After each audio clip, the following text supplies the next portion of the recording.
In today's video, I'm going to teach you how to remove apps from Shopify store. Delete Shopify apps. Start by opening your Shopify admin on a desktop browser, where everything is easier to see and manage. Make sure you're signed in with an account that has permission to manage apps for the store. Once you're in the dashboard, look to the left-hand sidebar and open the Apps section.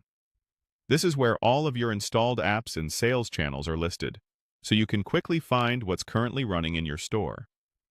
Next, head into App Settings. Depending on your layout, this may appear as a dedicated App Settings area or as Apps and Sales Channels under Settings. The goal is the same. You want the place where you can manage, configure, and remove installed apps. Now, find the app you want to remove and select it so it's clearly highlighted. Take a moment to confirm you've chosen the correct app, especially if you use a few that have similar names.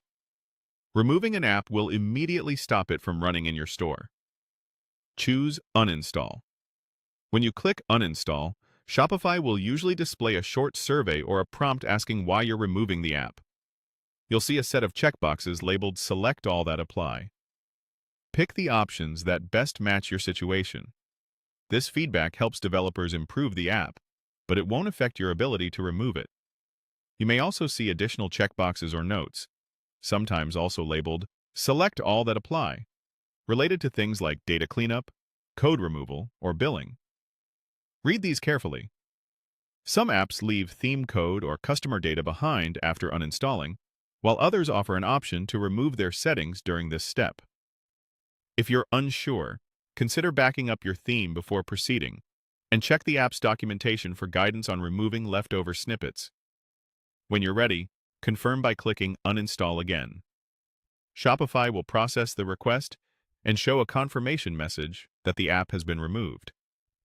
Give your admin a quick refresh and verify the app no longer appears in your installed list. It's a good idea to test your storefront and any affected features to make sure everything still looks and functions as expected. A couple of quick tips as you wrap up. Uninstalling usually stops future charges through Shopify's billing, but if the app used an external subscription, sign in to the app's website to cancel there as well. And if you ever need the app again, you can reinstall it from the Shopify App Store and reauthorize it for your store.